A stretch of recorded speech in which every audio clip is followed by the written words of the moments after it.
This is the regular city council meeting of the city of Rockport for Tuesday, July the 11th, 2023. I will ask that you stand with us as we pledge allegiance to the flag. Mayor Pro Tem Hatton. I pledge allegiance to the flag of the United States of America and to the republic for which it stands, one nation, under God, indivisible, with liberty and justice for all. Thank you. Have a seat. All right. A couple of things that are fun for us to do. I'm going to do that. But first, I want to introduce somebody. I was told a little while ago, be sure and introduce our new finance director.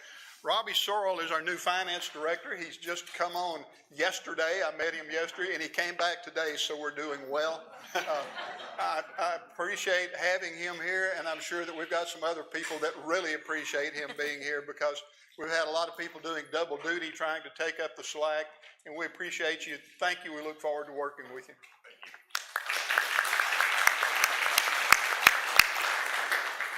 All right.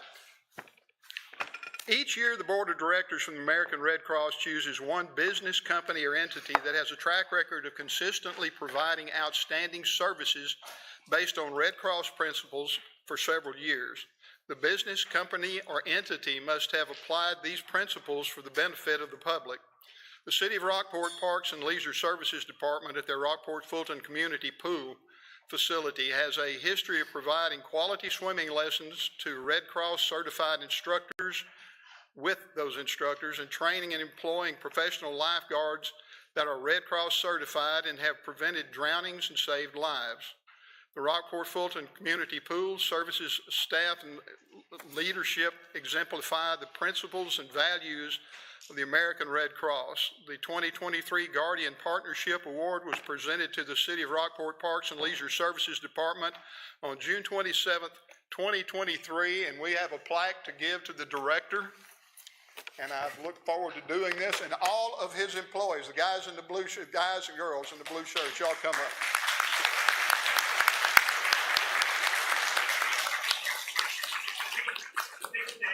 Your wife cultivated that relationship with the American Red Cross and all he does. He's our aquatics pool manager. Y'all come over here and get your picture taken. Mine's kind of good. Why don't we do that?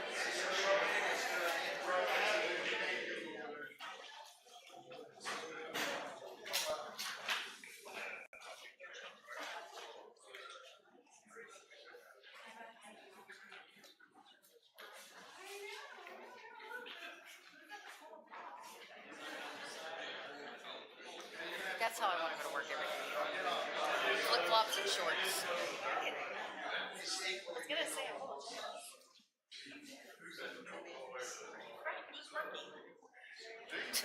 like, yeah. Last year we were hurt.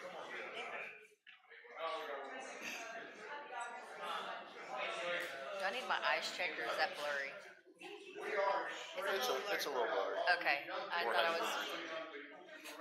What's in that? No, it's fine because I haven't been. It is amazing to have people who make our children and adults safe when they're at that pool.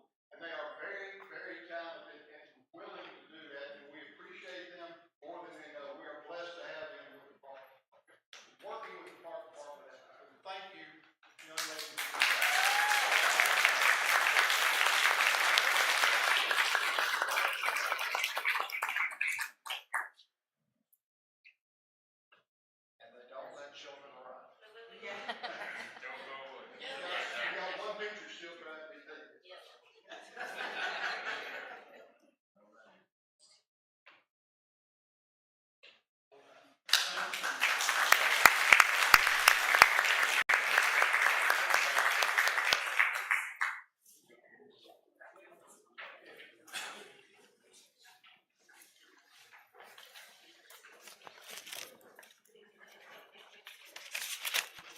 All right, in that same vein, on July 1st, 2023, lifeguard Madison Brown was on duty at the splash pool.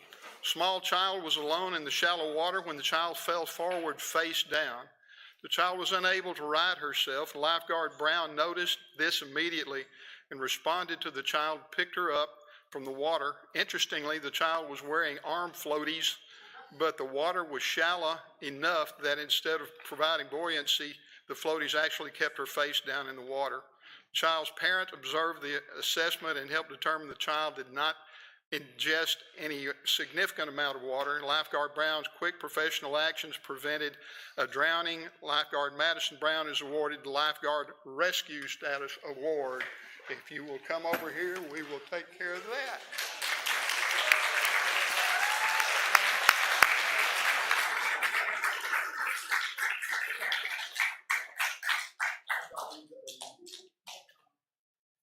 I did. Thank you.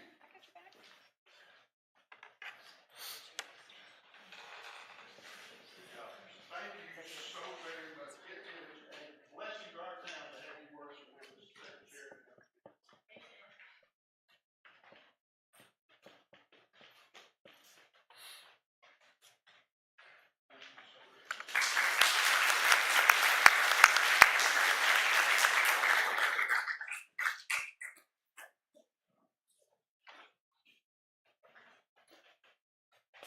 Okay, also July 4th, 2023, lifeguard Justin Rikers was on duty at the competition pool. The young boy was in deep water and ceased making forward progress. The boy then began calling for help.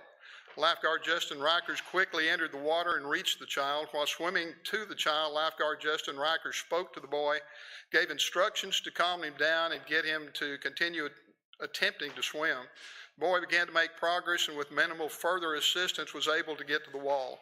Lifeguard Rikers exited the pool with the boy and determined that the boy had not gone underwater nor taken in any water. Lifeguard Justin Rikers' quick action helped prevent a drowning. Lifeguard Justin Rikers is awarded the Lifeguard Rescue Award. And is he here or I'm seeing his brother? All right.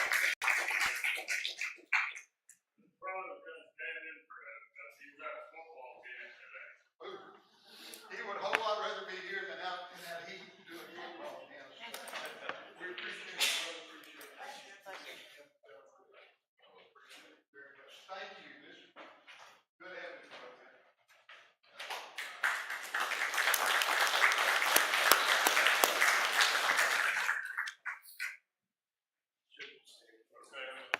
Yes, sir. I got two quick things to point out in regard to these awards and some actions that took place at the pool. Both of these lifeguards were very humble about what they did. They said, you know, they barely had to do anything. But what a lot of people don't realize and what the lifeguards are trained for is to be proactive, not reactive. And here's why. There's three kinds of drowning. Fatal, you go in the water and you die. Non-fatal and dry drownings. Just so I get this right, dry drowning is when somebody takes in water, but it doesn't affect them immediately. They go home, and sometime later on they have continuous coughing or wheezing, lightheadedness, sleeplessness, or sleepiness, confusion, hard breathing, or foam in the nose or mouth. And that's a dry drowning. So when a lifeguard reacts to somebody, they get in there and they get them out before they went in the water or before they needed to be pulled out from the submerged, they're preventing a drowning, which may be a dry drowning. The other one is a non-fatal drowning, and there's a lot of information here, but real quick, there's three categories of non-fatal drowning. It all has to do with going underwater for just a brief period of time. But mild impairment with breathing, and then there's no decline in their condition. A moderate impairment with difficulty breathing, and sometimes disorientation may have some decline later on. This could be hours, and it says up to 2 or 3 days later. And then severe impairment would be stop breathing in their sleep, go in and out of consciousness, suffer some type of dementia, and have severe decline. and that's called a non-fatal drown. So when we use the term drowning, we don't mean somebody went underwater and their life ended there. There are these three types: fatal, non-fatal, and dry, and all of them can be severe or ultimately fatal. And that's exactly why, as humble as these two lifeguards were, that they hardly had to do anything, trained to be proactive, and they did it right, and they prevented the drowning. Thank you very much. Thank you.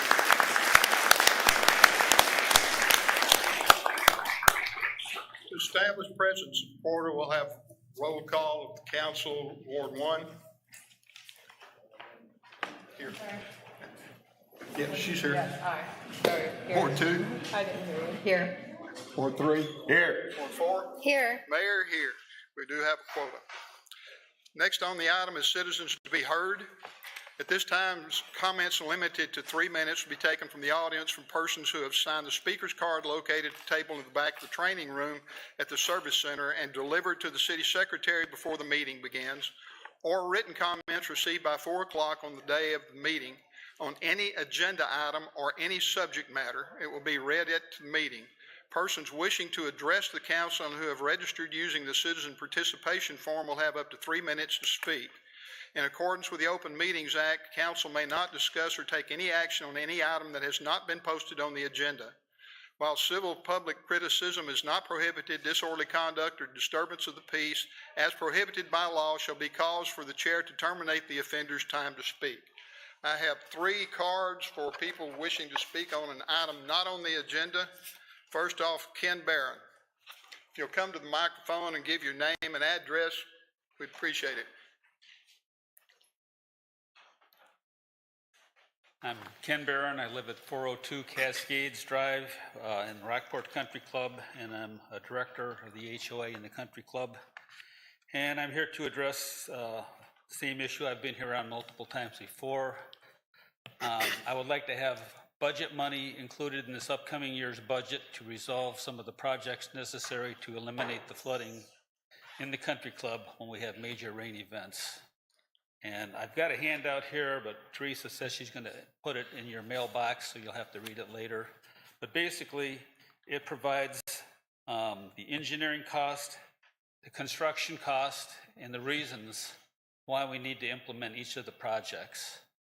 And in total, they don't amount to an awful lot of money when compared to the Hole 11 project that was just completed by the city. That's a much more expensive project than the total of all these other ones. And I appreciate the city implementing the Hole 11 project as something that's definitely needed in order to eliminate the flooding problem, but by itself, it doesn't do much to stop any of the flooding. Basically, it eliminates the flooding around the Hole 11, or pond, Hole 11 area, the pond there, and we didn't have any houses that actually flooded there.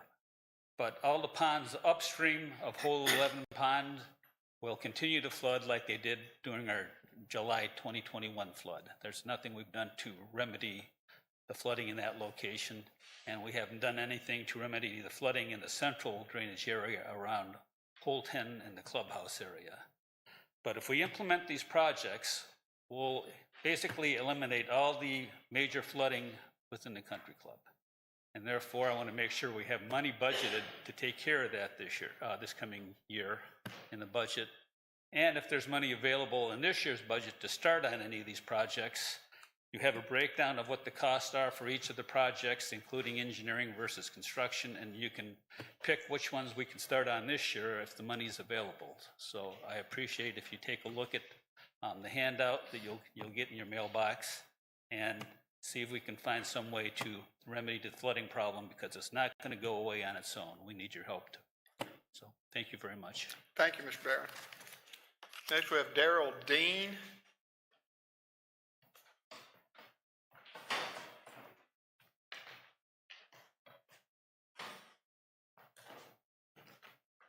Thank you, Mayor, council members. My name is Darrell Dean. I'm the acting president of the Rockport Country Club Estates Homeowners Association. And I have a couple questions. One is, what is the timing for the 2023-24 budget hearings? We had a calendar for some time indicated there would be a budget workshop on July the 11th, at which we would hear a presentation being made about the drainage projects for the country club. My question is, when will these workshops begin and as a public hearing? Because we would like to obviously be there, present our input and the things that Ken just mentioned of several projects that are needed in the country club. Country club's a wonderful place to live, and many of us in this room have invested a lot of time and money. We want to make sure that the drainage problems and all those that Ken just mentioned are at least addressed. So we just look for the opportunity to appear before a hearing or a budget meeting in the near future. Thank you. Thank you, sir. Next, we have Skip Carrier.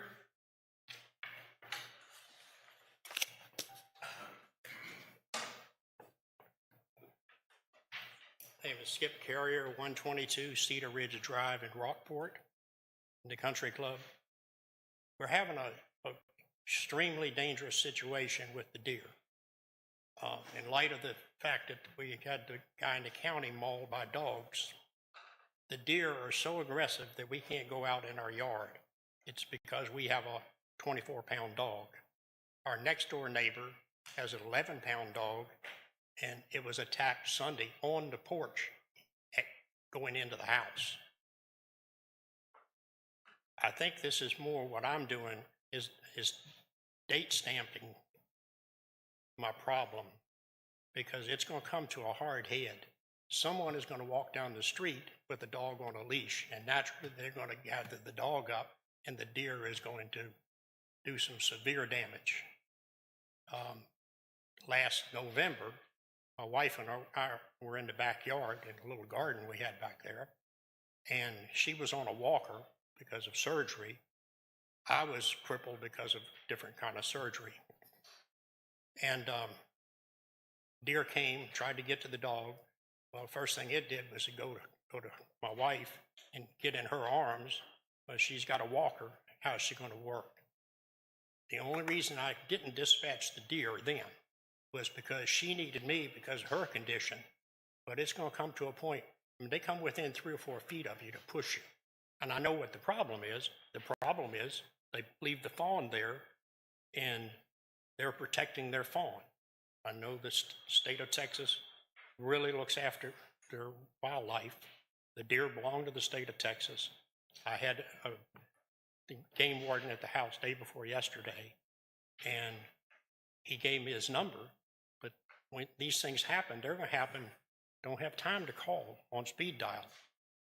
Something has to be done, and I don't know what has to be done. But I'm doing this, coming here. Can't write a letter to the paper, because 3 or 4 people will read it. I feel it coming here. At least I get an opportunity to date stamp that you've been warned. And God bless you. Thank you, Mr. Thank you. Carrier.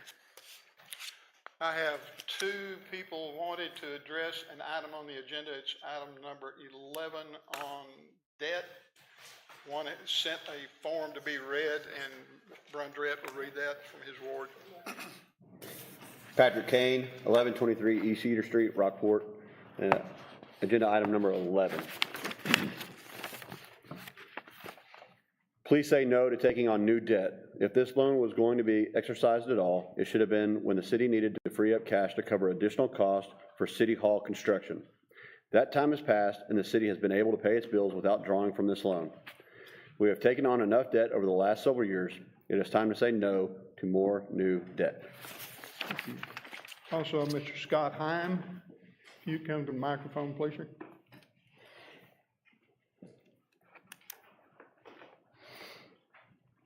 Scott Heim, 1901, let's tilt that just a bit, 1901 FM 3036, and again, this is about the loan. After Harvey, I left for 1 day, and I came back. Our house was in good shape, and I spent a lot of time helping everyone I could. I arranged work parties, did the manual labor, but I got a chance to observe. And one of the things I observed was there was a subset of people who were looking to the insurance. And I tried to help people negotiate insurance as well. It was a hard time. But they looked at it as a chance to remodel their homes, a chance to get things back better than they were before. And it caused a lot of hardship It caused a lot of, mental anguish. They just got locked in on the idea that I might as well, as long as the house is torn up, remodel, even add on. This loan, as I understand it, was for us as part of the storm recovery. Unlike some people, if we still have legitimate needs that are related to storm recovery, borrow the money. It's cheap money. I hope we don't have to. We've been able to not do that all this time. But what I would like to not see is us take advantage of it. The lure of cheap money is strong. And for us to say, well, as long as we have some cheap money, we can shuffle things around and use this as an opportunity to do something we couldn't do otherwise. We're going to build back better than before. Build back better is a nice sounding thing, but that's not what this money, unless I'm mistaken, that's not what this money was for. Just be honest with it though. Be honest with yourselves. If it's not storm recovery related, don't borrow the money. If it is, don't miss the opportunity. And if you don't mind me stealing a few seconds, I walk the path over by Walmart every morning, and I pass behind the pool, and they play some very cool music. And I hope you all will pass on to whoever's in charge to tell them keep it up. Don't let the old people get you down. They play good music. Thank you. Thank you, Mr. Hine. Appreciate it. Okay. Next item on the agenda is consent agenda. All consent agenda items listed are considered to be routine by the City Council and will be enacted by one motion. There will be no separate discussion of these items unless council members so request, in which event the item will be removed from the council agenda and considered in normal sequence on the agenda. Does anyone wish to remove either of the items from the agenda? If not, do I have a motion? I move to approve the consent agenda as presented. I have a second. I'll second. I have a motion and a second. Any further question or debate? If not, we'll call for a vote. Ward 1? Aye. Ward 2? Aye. Ward 3? Aye. Ward 4? Aye. Mayor, aye. It's unanimous. Passes.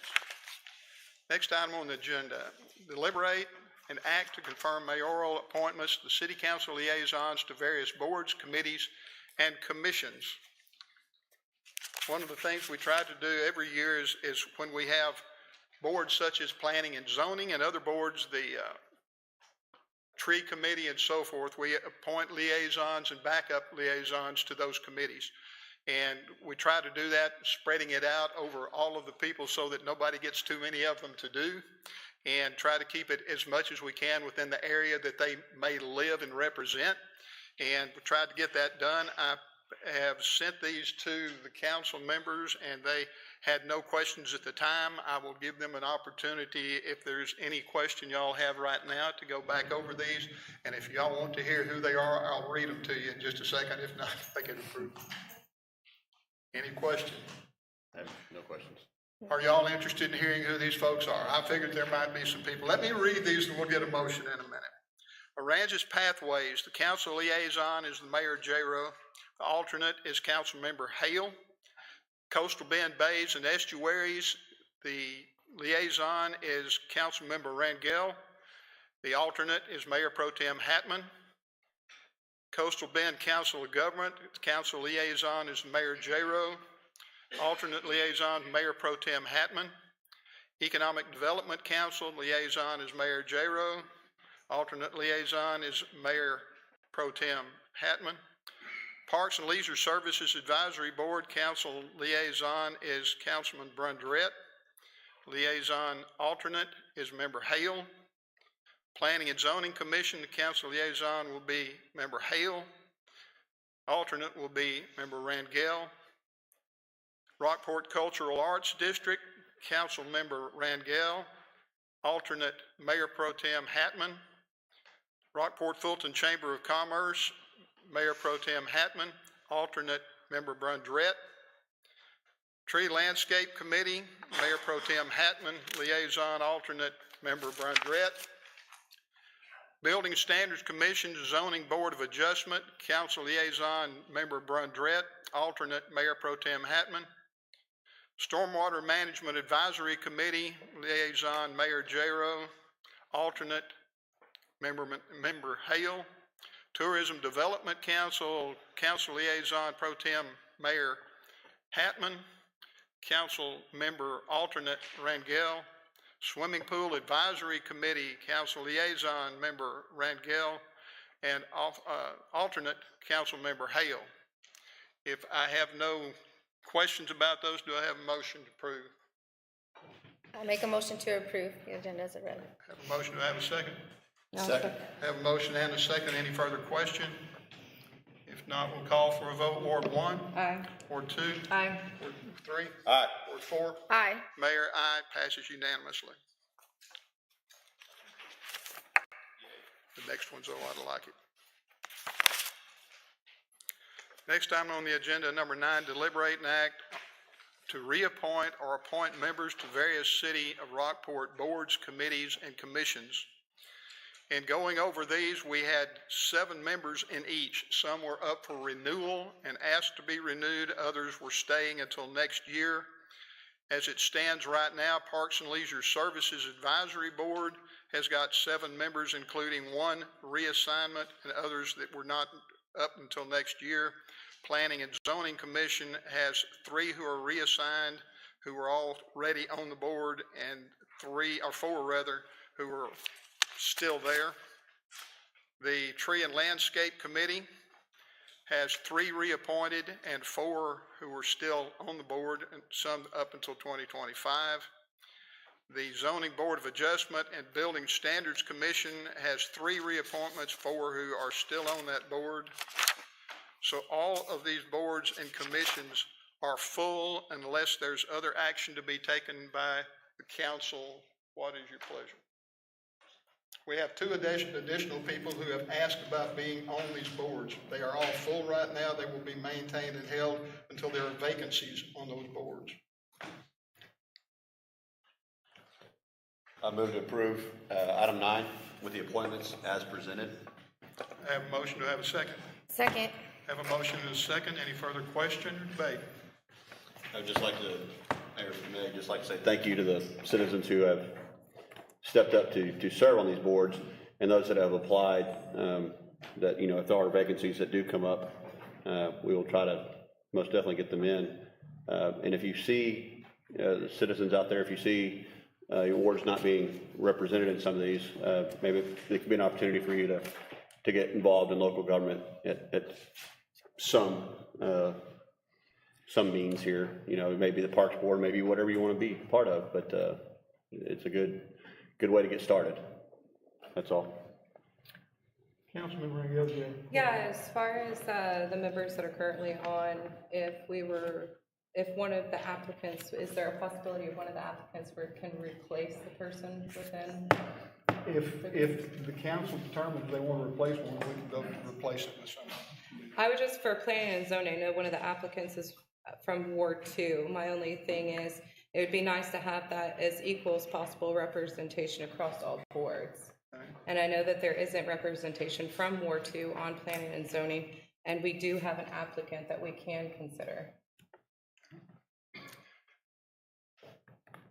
Anyone else have any concern of that? Question would be, do we replace somebody that's on the board and has been on the board and has agreed to stay on there, or do we wait until there is a vacancy on that board? That is totally up to council. Do I have a motion to remove anyone from that board and replace it with another person? So one of my self-assigned projects is to restructure the way the boards are appointed so that every ward is represented. I should have that ready to go by the next appointment. Yeah, I mean, you're certainly welcome to do what you're doing here, but just to speak to Councilmember Rangel's concern, we will change it to where every council member has to appoint someone from their ward so that the representation is spread equally. I just didn't have time to get it done this time. That has been a concern with councils before, and we've had trouble getting some from some wards, depending on which board it is. And as we said, we had talked with the city manager prior to tonight, and believe that we can get to a point that we can have y'all appoint somebody when we get them on the board. But it's council prerogative. Do you want to take any action to change these? What do you want to do? Mayor, if I may, I just comment since it's my ward. So I 100% agree. We've been trying to get good ward representation on all of the committees. We've made some good progress. over the last a year or two prior to Councilman Villa leaving. And so at one point, we had almost nobody from Ward 2 on any of them. So I think we still have room to go. With regard to P&Z, I think that's a vital one. Ward 2 is going to be one of the highest growth wards. When Mayor asked if I would serve as the council liaison, I said, of course, Mayor. But I think that's one of the things that I really want to dive into is, finding out more about, who's actually participating, are the ones that are there producing. Honestly, I just don't have an answer for that, but I've got no cause to remove anybody at this point. Although for sake of having representation, that would be great, but at the same time, we need to make sure that we've got the right people, regardless of where they live. So I'm okay with the recommendation as it stands, but definitely support the idea of trying to make sure we've got the proper mix in the future. Okay. So you could appoint the applicant as an alternate if you would like. Is there, so if we do the recommendations, when you come back to us saying a couple of council meetings and you want to change it up, or can we still then at that time take it off? Or is it better just to table this until we're ready to actually take an action on this? I would do the reappointments so you have active, legitimate boards. I probably wouldn't bring something back to you until the expiration date is here June 1, before that date. So then it would go into the effect for the coming appointment. They're appointed 1 year at a time, and I would just phase it in with appointments from there. It'll be like the council switch that we have on the terms. Yeah, because I agree with what you're saying, Right. Rangel, and Danielle, I also agree what you're saying. It's just, I'm not so far up to who is not participating. I'm not ready to say, hey, you're off the board at this moment.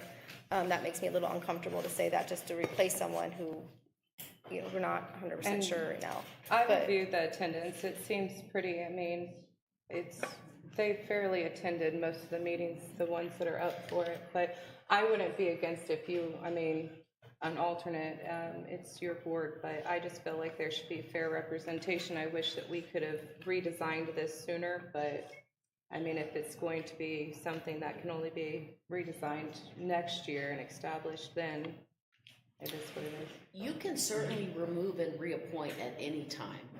If you, halfway through the year, if Councilmember Hale decides that there's members that are not participating, she can certainly bring it to council and say, these members are not participating, they don't show up, they haven't been in the last 5 meetings, whatever it is, I want to remove them and reappoint them, and then that is up to a vote for you.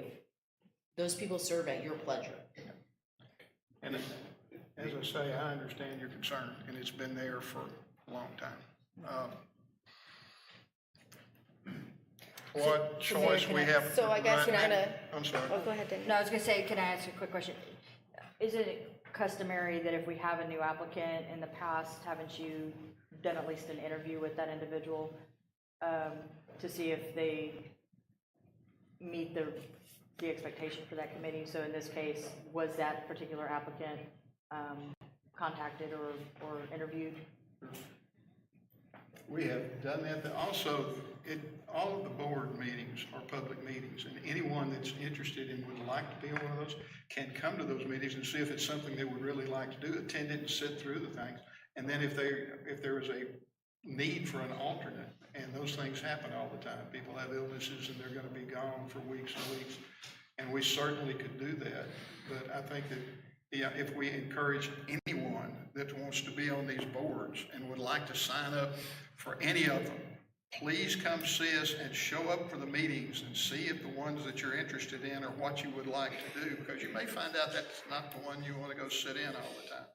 But I would encourage her to do that, whether we take action that removes anyone, replaces or not. I think it's great that somebody wants to do it, because we don't have a lot that want to. And attending these meetings is perfectly a legitimate thing to do. I think they learn a lot from being there. On P&Z currently, there is not an alternate. It's seven members and no alternates. And that's set by charter, is that correct? Yeah. So, It's 7 members, yeah. yeah. I guess the question comes up to, are we gonna feel comfortable, especially if you're saying you did not interview this applicant? Yes, you put an application in, but you are not able to talk to them. Are we comfortable putting them as an alternate? And at this point in time? Or, I mean, would it be a possibility if we can, is it a possibility to make a motion to have them as alternate based on what, if they had come in for an interview and they are qualified to sit in those Sure, you seats? can do, you know, I mean, again, an alternate if they meet the qualifications.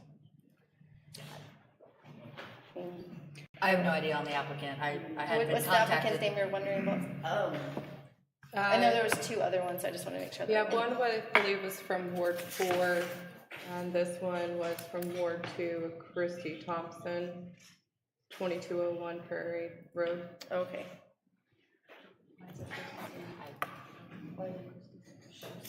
I think this one was the one that was received this morning, or what's today? Christie's not in there because her Yesterday, application was received in after the packet went out.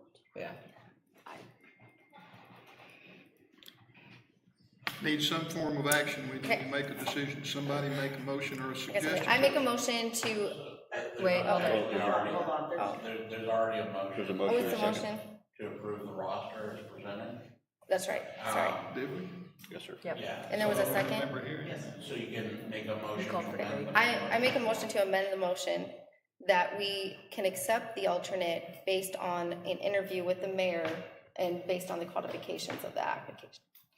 And let the mayor make the final, I would say let him make that decision. I don't know if he can come back to council or not. I guess that's the question, sorry. Because it would come back to second reading, right? I need a second to. No, I mean, it would, after we make, if this motion was approved, it would come back for a second reading. Correct. Okay, so I guess my motion is, Well, no, I'm sorry, this is Oh. not an ordinance. This is- so this is not coming up, Yeah, sorry. correct, this is Okay. not subject to the 2 reading requirement. This is not an ordinance. Okay. being done. I'm trying to word my motion correctly here. So you're making a motion to, I'm making a motion to the amendment to accept the alternate based on qualifications due to an interview with the mayor, right, is what my, Okay, do I have a second to the I'll second. alternate motion? I have a second to that motion. Have motion second. Any further question or debate? Which candidates are we speaking of? Which, there's 2 applications. Christy Thompson. Okay. No, hold on. I'm sorry? It was Christy The one Thompson. from Ward, The one for Ward From 2, Ward 2. for P and Z. I don't have that one, but that's fine. I've got So is the debate open on the second motion? yes, to amend the motion. Okay. I mean, my comment is, at this point, I mean, we received the application after we posted the agenda. We haven't had a chance to really review it, consider it. The charter calls for 7 members. There's no intent that I can recall for an alternate. I can't support this right now. I'm not horrifically opposed to it by any means. If she's a viable candidate, she's not known to me, and we got it after the fact. And P and Z is one of the few committees that has very specific requirements to serve on that board, so it does have to be vetted before they can be appointed to that board. Okay, we do have a motion and a second to the amended motion. Any further question on that, or we will ask for a vote on that And I motion? will say that P and Z is a charter commission, it's the only one that y'all have. Yeah. And it does provide for 7 members, doesn't provide for alternates. Okay, that's It's my a question. charter.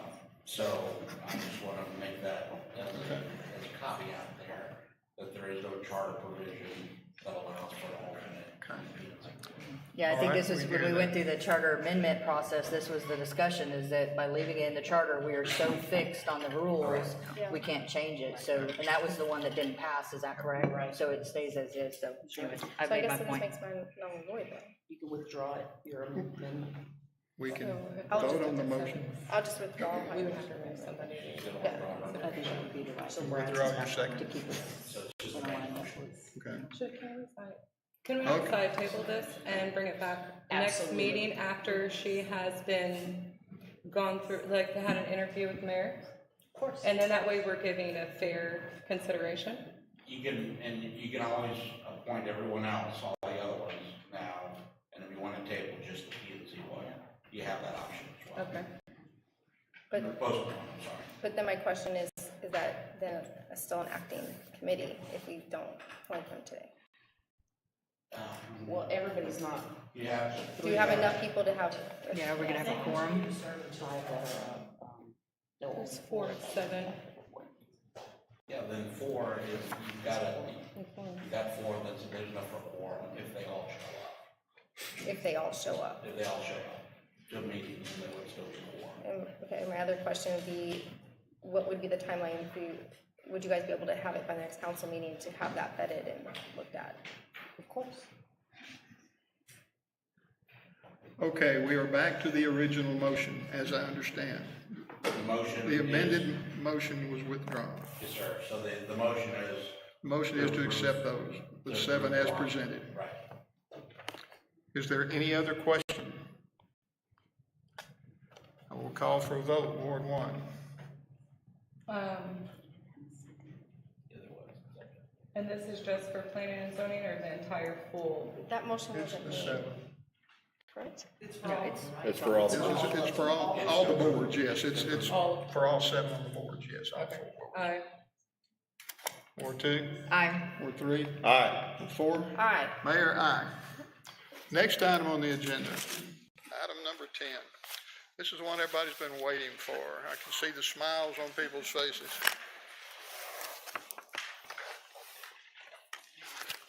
Now, if I get the second book back over here.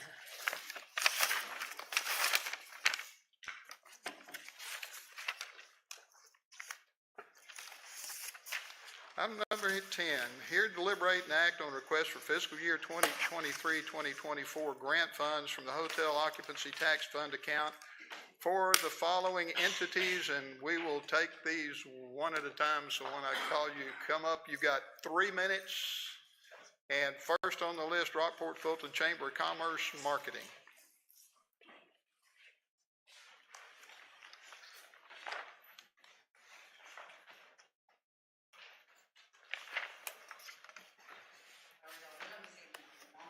Long evening ahead.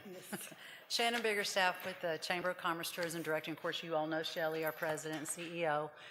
We did submit 3 applications for the Rockport Fulton Chamber of Commerce, the Seafair Festival, and the Hummingbirds celebration. I do plan to be really brief. Can we combine the 3 while we're here, or would that be okay?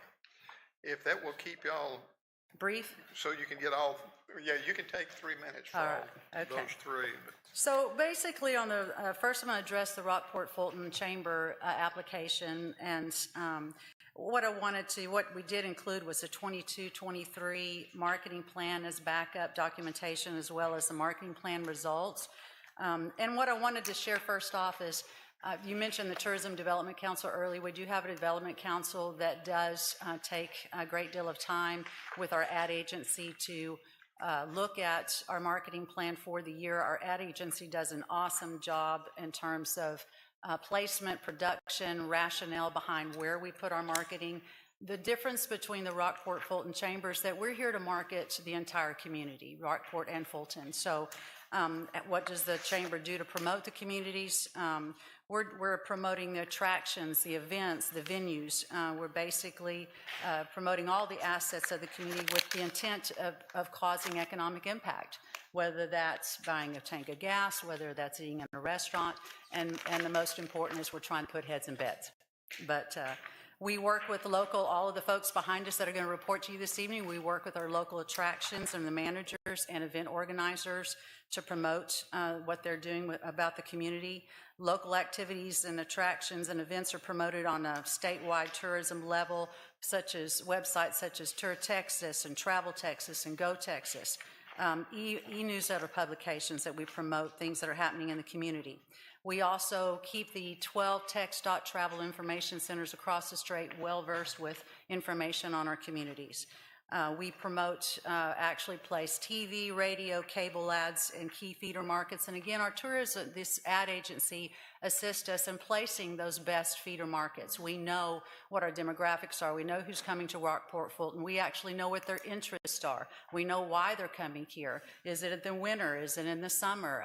Is it in the fall? And what attractions or what events that are most interest to them. So we just work with them very closely to do that. Social media ads, mobile banner ads, travel newsletters, Texas magazines, local venues, hotels, motels, RVs, short-term rentals, all of those facilities we promote as well for both communities. Meeting sites and convention locations, we promote that as well. Basically, the chamber also, what we do throughout the year is we have conventions.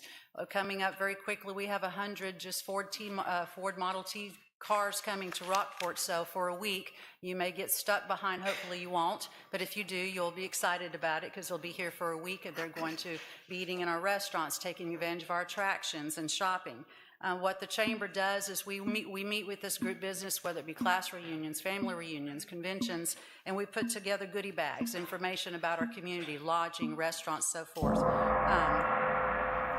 Bam. Okay. Bam, there went three. Went three.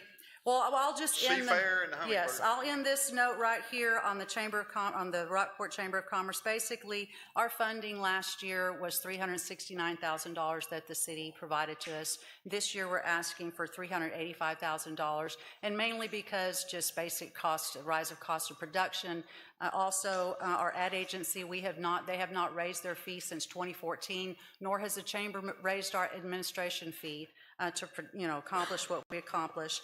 And we'd also like to update our print media. The cost of that's about $20,000. So that's why our budget increased, if you want to look at that. Our print creative, our TV and digital and all that. Okay. So on the Seafair can be really quick. For the past several years, the chambers received $1,500 to support this event.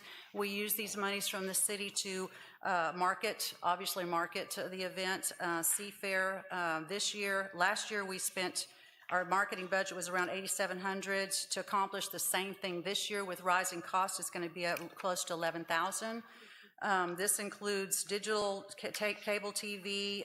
We start marketing 3 weeks out in San Antonio and the Coastal Bend. That's print media, geo-targeting. In your application on pages 6 through 9, we did give you results of last year's event, and that includes all of the who attended, both local, regional, and out-of-state economic impact that the two-day event had on our community. In our application, we're requesting $5,000 versus the $1,500, and again, all of that would go to help market the event. That does have an economic impact. We do put heads in beds for 2 days. So that's the Seafair. Hummingbird Celebration, again, past several years, the city has contributed $1,500 to support this event. In 2022, something that we heard this last year was that the transportation we're using, all of the people that are coming in from out of the town, they take advantage of the field trips to local attractions.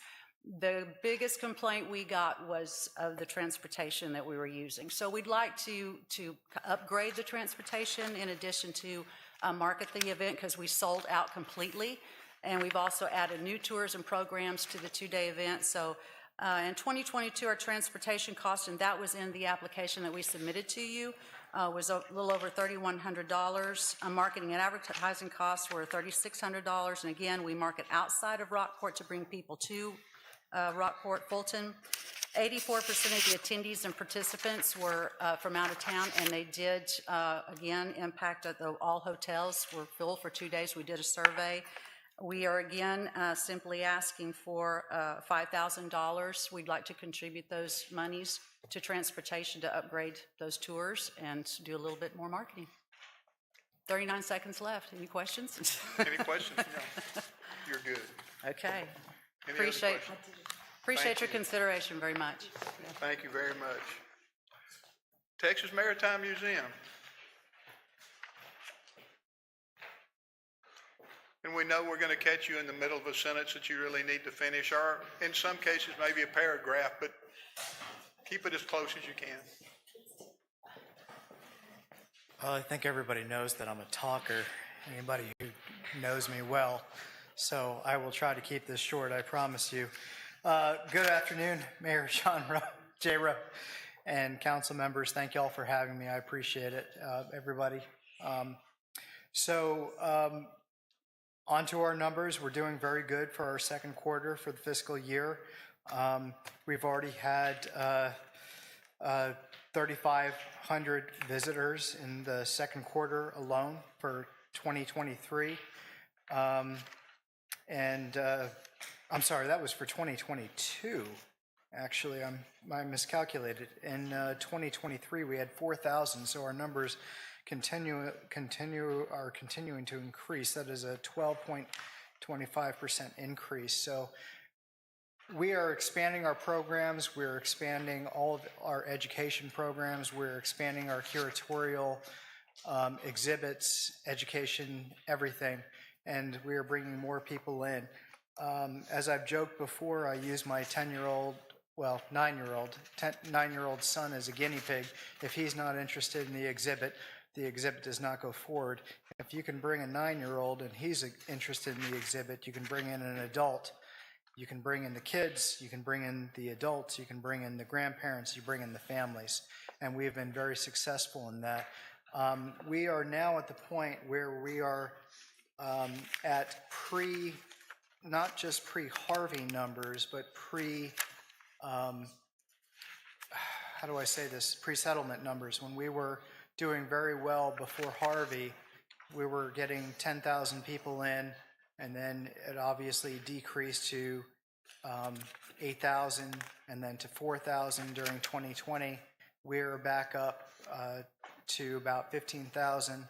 We are expecting that we'll probably have about 17,000 this next year. Our numbers continuously go up because of our programs. Thank you to our educational director, Shelley Nossman, and to all the exhibits that we are creating that are not just entertaining for all age groups, but are for interactive purposes to where kids can come in and their families can associate with them. So putting that to heads to beds, we are actually now implementing free admission, and we are asking people when they come in, not just for their zip codes for demographic purposes, but, you know, what is your zip code? How many nights are you staying? 1, 2, 3, 4 nights? Does it fall under the heads and beds criteria? And we are calculating that to figure that out, and we're doing very well. And that way we can take the money that we're getting from the city or the county, and we can be fiscally responsible with those funds. And I feel like we're doing very good. We're expanding. Our word is getting pushed forward, and we're bringing more people into the museum. Question for you. Yes, sir. Your increase over this last year is about 33% increase. Yes, I know sir. that there are things that you are doing that you haven't done before. What type of things are going to take up the difference in $75,000 to $100,000? Restoring historical things, I noticed something mentioned in there. What are you doing? Glad you asked. I'm not trying to criticize on past administrations, but the museum industry as a whole throughout the United States has changed. So everything is becoming more hands-on, more digital, more interactive. What I'm doing, when I made that joke about my son coming in and using him as a guinea pig, that wasn't actually a joke, that's the truth. Instead of having a static museum where people come in and they just see something behind glass, they can come in and they can actually touch it. They can feel it. I have a lot of people working with the Army Corps of Engineers, the United States Navy, the Texas Historical Commission that do digital work. Okay. And so I was previously in the private sector. So I'm a marine archaeologist by trade, not a museum guy. So we would scan a shipwreck. So now we are taking that data. So when my colleagues, my friends, scan a shipwreck, we're putting that into a file. So you can literally go up to a computer screen, tap on it just like your phone, and scan through the shipwreck, zoom in on it, and look at it, you could see what it was back 150 years ago, 200 years ago, and you can see what it is today. And it just makes it real. It brings it to life. And I know I'm probably... appreciate it. I knew some of the things you're doing, but I need to hear about that, and I'm going to take up somebody else's time, so I don't want to. My apologies. But thank you. I appreciate that. Yes, sir. Thanks. I'm going to make this museum the best that it is, and you guys will be proud. Thank you. Yes, sir. Bay Education Center.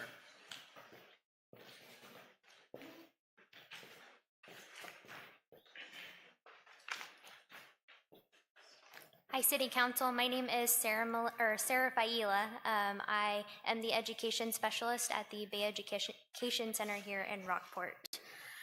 Thank you for your time today.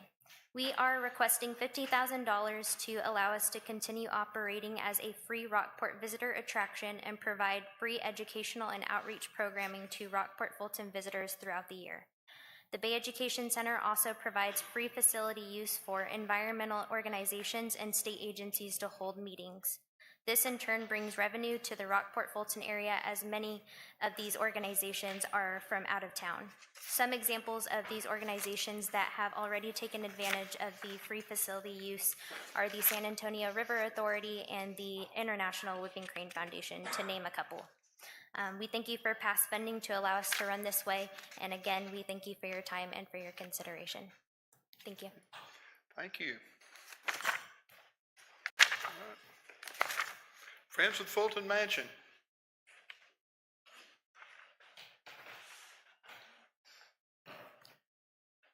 Good evening, Mayor Jarrow and council members.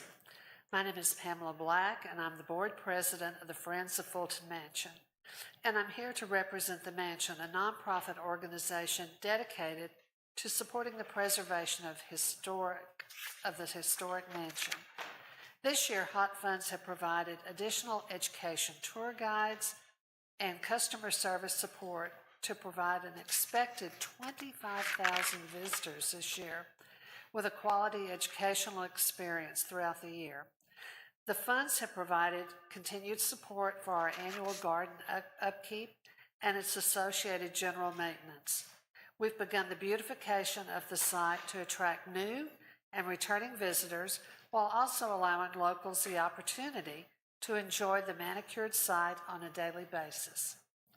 In addition, we have provided our visitors with quality educational experience, including our school children here and throughout South Texas. We have busloads of children coming in from all over the area. Hot Funds have increased event-based advertising through newspaper, magazines, press releases, wedding websites, and social media. And we are currently negotiating for a billboard in the San Antonio area that should bring even more visitors in. Through the wedding website, The Knot, we have started providing a wedding venue on the grounds of the mansion. And we've had several weddings. We have 2 planned for August, believe it or not, in this heat, and several throughout the fall. So that means that they're going to be bringing visitors in and wedding guests, and they'll be staying in our local hotels and enjoying all that Rockport has to offer these visitors. The Friends of Fulton Mansion provides funding to ensure that all events are free and open to the public. We do music at the mansion. We have guest speakers come on various topics. We have movies for children. We have an exhibit planned for the spring on cowboys and vaqueros. We're going to be celebrating George and Harriet's wedding anniversary next year, and it's going to be a huge event. So we hope you will all join us at the Fulton Mansion, and we'd like to thank you so much for your support. Thank you, ma'am. Thank you. Rockport Center for the Arts.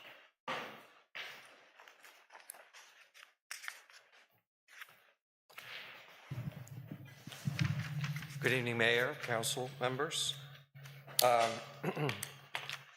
Tourism remains Rockport's most important industry, and we are cognizant of the integral role that it plays in the quality of life of our community. We at the Rockport Center for the Arts and at The Rock are very grateful for the financial support the City of Rockport provides annually through the Hotel Occupancy Tax Grant. Please accept the proposal that we submitted electronically for our marketing plan for fiscal year 2024.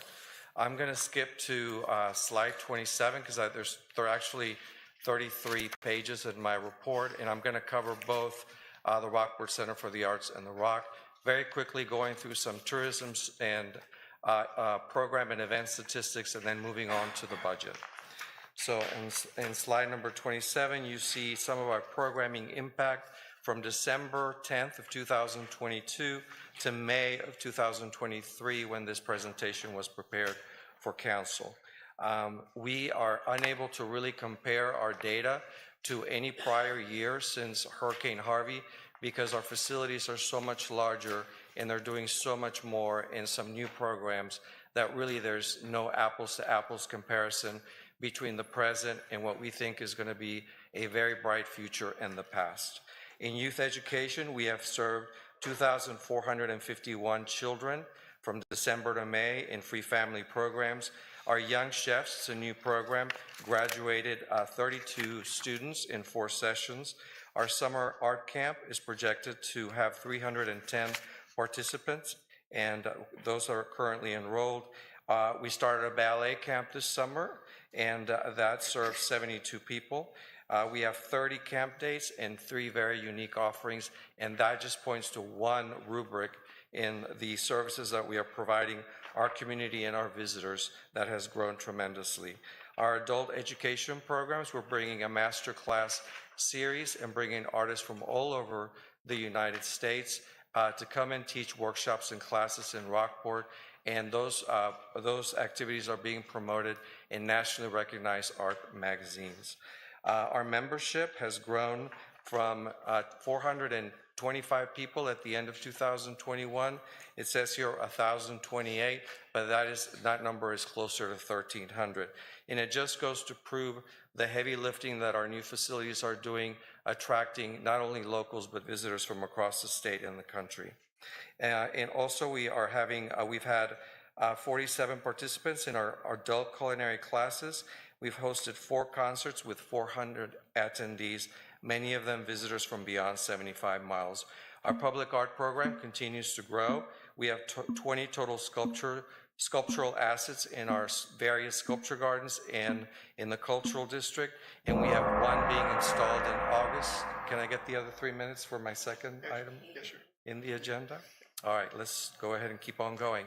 So that sculpture is being installed in August, and in the month of September, we are planning on installing a sculpture between City Hall and the courthouse in the Celebration Plaza.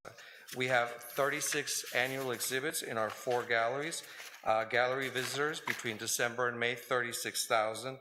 Visitors to the gallery, talks and receptions, and tours of the galleries, 1,450. In slide 28, we have the tourism and visitor impact from December through May. 17,000 total visitors from December to May. 52 almost % of those zip codes collected were from 75 miles.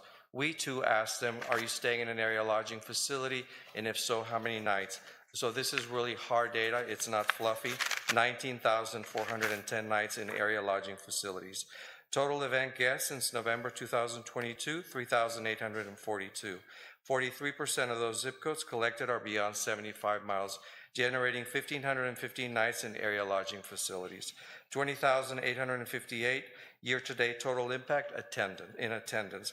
And we are projecting by the end of the year for 2023, almost 58,000 people visiting the Arts Center in our programs and events. That would be a 92% increase over the prior year. Our social media reach, 119,000, increasing by 57%. Our top markets are out of state is number 1, rural tourism, and number 2, San Antonio 3, Houston 4, Austin 5. And then our digital impact, our e-commerce through our website has grown tremendously, 1,650 transactions in 5 months with $150,000 in transactions. In page 31, You see the impact from the Rock, the conference center, 774 total event attended since November of 2022. 10 total events since November of 2022 through May. 49% of those zip codes collected were from beyond 75 miles, generating 584 nights in area lodging facilities. Projected annual visitors in 2023, 2,542. And if you read the report that you just passed for the third quarter of the year, you will see that between the first quarter of this year, the first 3 months of this year and the second 3 months of this year, rental revenue grew and participation grew by 86%. Our budget is in page 32. For the Category 4 Promotion of the Arts, we are requesting $250,000 in advertising exhibitions, the Rockport Art Festival, the Sculpture Garden, Spring Art Fair, workshops and classes. That amount is 18% of what City of Rockport collected between May of 2022 and April 2023. And finally, for the Rock, $170,000. That is 13% of what the city collected. And I'd like to remind council that earlier this year, you passed a resolution to participate in the co-management of the Rockport Conference Center. Thank you very much. I'm sorry I went overboard. Thank you. Aransas County Council on Aging.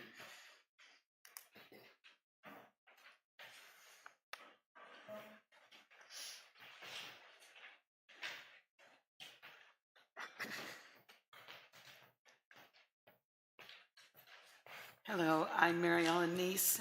I'm the executive director for the Aransas County Council on Aging, and I'm here about our one event that we asked for support on from the hotel motel funds that you collect. This year, for the first time in our 21 years of putting on this event, we were able to have the event downtown. And that was because the Rockport Conference Center and they invited us to come there and work with them and for the first time bring the event downtown, which is where 21 years ago we wanted to have it but didn't have any place to put it on. So it just goes to show you that all things come to those who wait. And not only that, but after 5 years of dealing with Harvey and COVID, we were able to bring an event that was not only successful, but the whole community looks forward to supporting this. And they just come and they stay, and we practically have to shove them out the door because they want everyone comes and visits. It's very homey and community oriented. The last year's budget for the event, we requested $5,000. And this year, we would like to get $5,000. We work with the Art Center. We pool our resources and we coordinate our marketing program so that we get more bang for the buck doing it that way. And we spend the $5,000 on print, radio, TV, signage, website, and social media. So thank you for supporting us, and we hope that you'll support us. Thank you, man. Appreciate it. Rockport Yacht Club.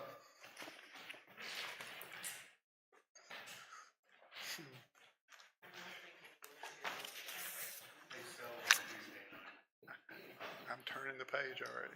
All right. City of Rockport Contracted Services.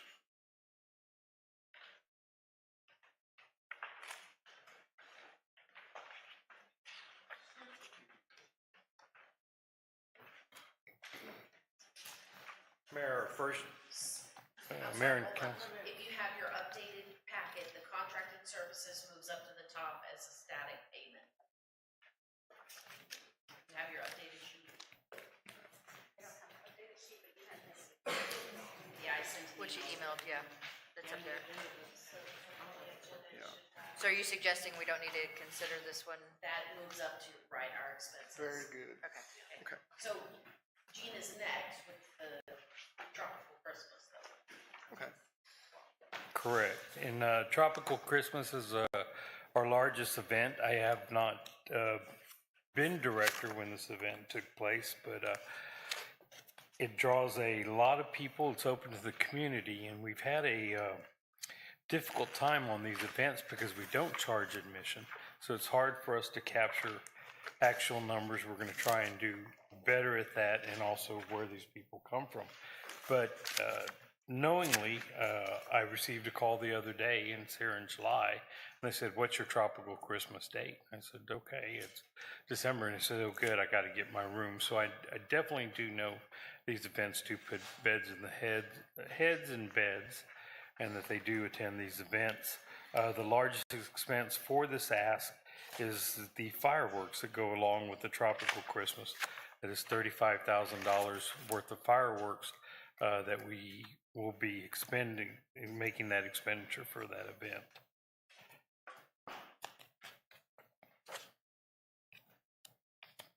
Any questions? So you stated 35,000, you said fireworks. What was why the increase of 7,000? To cover the expense of the fireworks, the entertainment, and other setups. We're going to have 2 stages this year for Tropical Christmas, the main stage like we've also had, but also a smaller stage to do some local talent and draws for the public.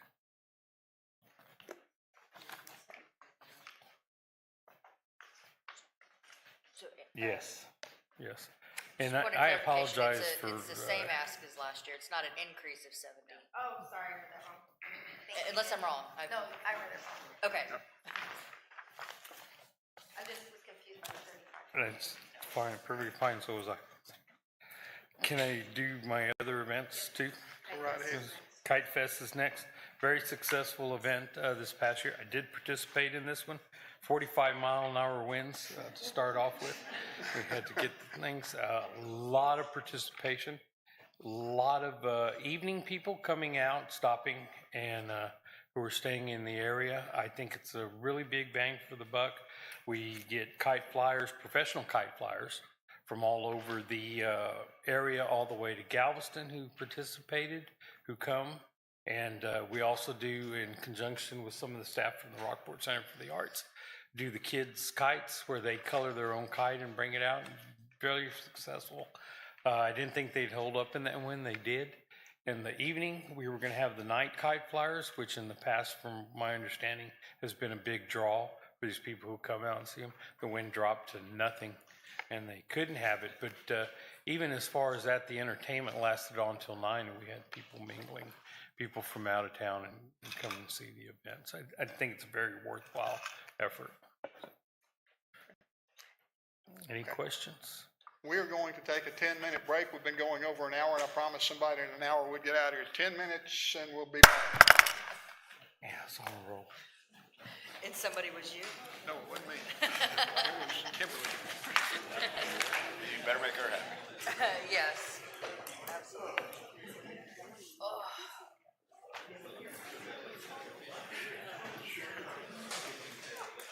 I've written so many pieces of junk on here. That one that she said, we don't even have to do that one. It's required to pay that. Yeah. But No, you're fine. You're fine. It's a lot.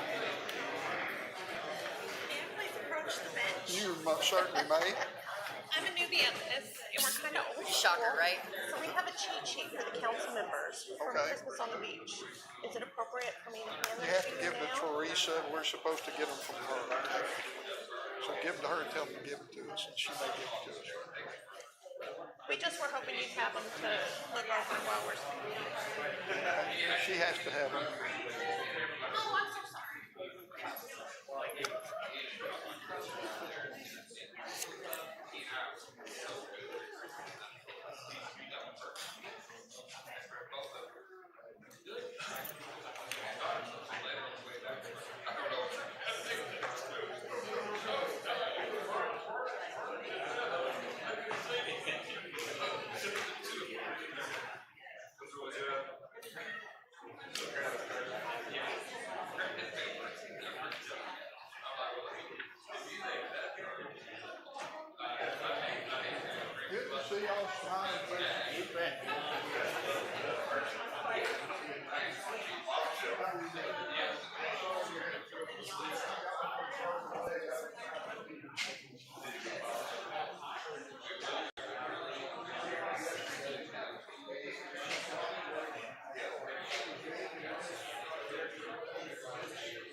Our 10 minutes is up. We're going to start over again. If you'd like to come back. Gene, I think you've got the hooping crane strut. So glad you could join us, sir. Thank you for having me. She got even with you.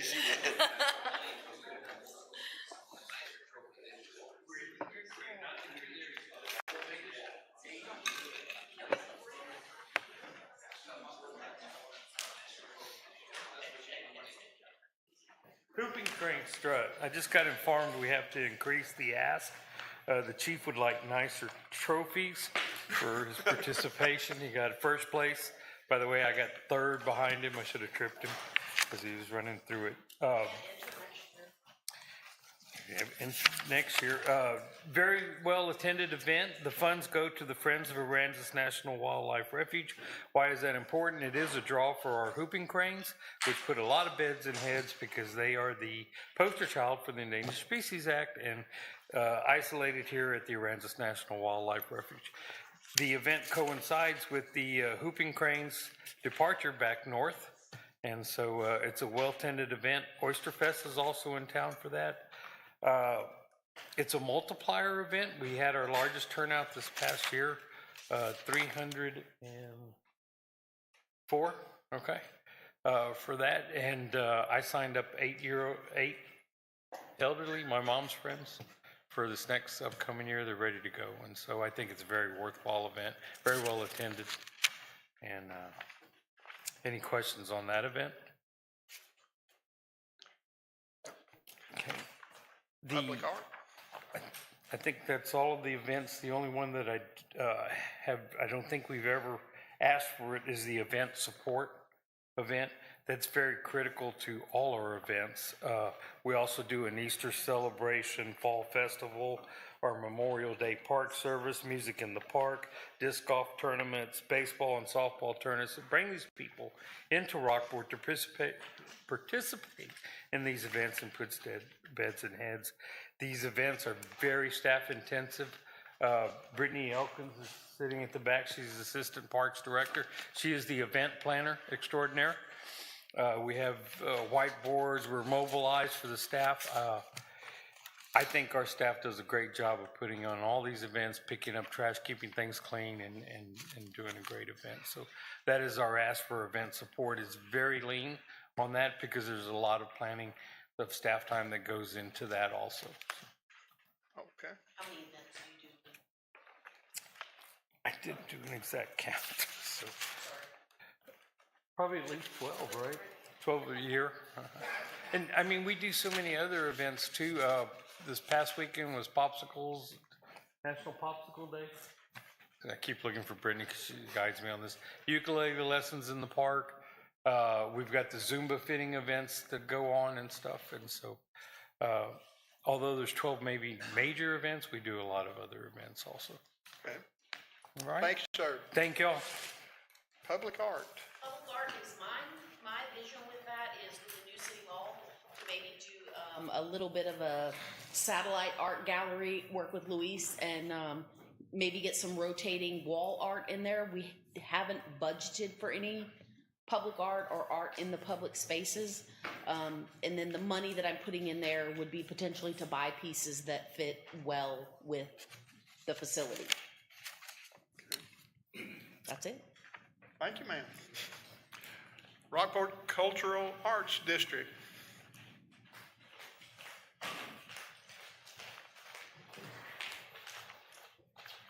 Hello, Mayor and City Council. Jennifer Day, 902 East Cornwall, Executive Director of the Rockport Cultural Arts District. I also have our Board President, Warren Hassinger, with me. Thank you for your time. June 15th, every year, the Cultural District submits its required annual report to the state of Texas. It is amazing the number of accomplishments ARCAD has made the past 6 years since designation, especially given the devastation of Hurricane Harvey and a multi-year pandemic. Goals were accomplished with one staff person and a committed board of directors. I believe ARCAD is the only nonprofit here today requesting hot funds who provide a hard monetary return back to the city, governmental entities, and arts organizations. Currently, State legislature designated $10 million to cultural districts, of which over $100,000 has been awarded to the Rockport Center for the Arts, and an additional $80,000 has been requested to support the 2024 Arts Festival. ARC had worked with Rockport Little Theater to get them qualified for future grants. Looking forward, the 2024-2026 legislative budget allocated $20 million specifically for cultural district development. These funds, available through the Rockport Cultural District, are additional revenue that fund local government and arts organizations that can supplement HOT funding. For example, ARC had submitted a $63,000 cultural district grant request on behalf of the city of Rockport for Main Street Park, the district green space that will provide public bathrooms, seating and shade amenities, an informational kiosk, and an art display area. ARCAD, along with strong local organizations, the Chamber, Historical Society, Historic Commission, and History Center, were awarded a national Smithsonian exhibit, which is targeted to bring in thousands of visitors every day for 6 weeks. The Texas Historic Commission added the unplanned 7th Texas City location because of strong applications. ARCAD, the only cultural district who applied, has a strong commitment from the city of Rockport, Aransas County, and the Navigation District, with written official resolutions of support submitted with the application. ARCAD will have its first Rockport Fulton commercial featuring local amenities complete this fall. The commercial will be broadcast internationally, a source inviting those to plan their visit to Rockport, and will broadcast on a brand new Rockport channel within local hotels and lobbies for visitors who plan their day's activities in Rockport. This month, Rockport will offer train rides at the beach park. Rockport is working to provide a discount program from local merchants to visitors, driving sales and residual sales tax revenue. In October, ARCAD is sponsoring the Texas Tea Party, bringing 100 1925 Ford Model Ts and 200 members for 4 days to this area. This year, Rockport will unveil a 21-foot cultural interface sculpture by renowned artist Steve Russell, a 450,000-plus project, which will be an international attraction. Just like the successful Kite Festival ARCAD initiated, which brought in thousands of visitors, ARCAD is planning a very successful Vintage Market Days Festival next year. Other planned tourist-centric activities are noted in ARCAD's Hot Fund request package. Thank you. Thank you, appreciate it. Christmas on the beach.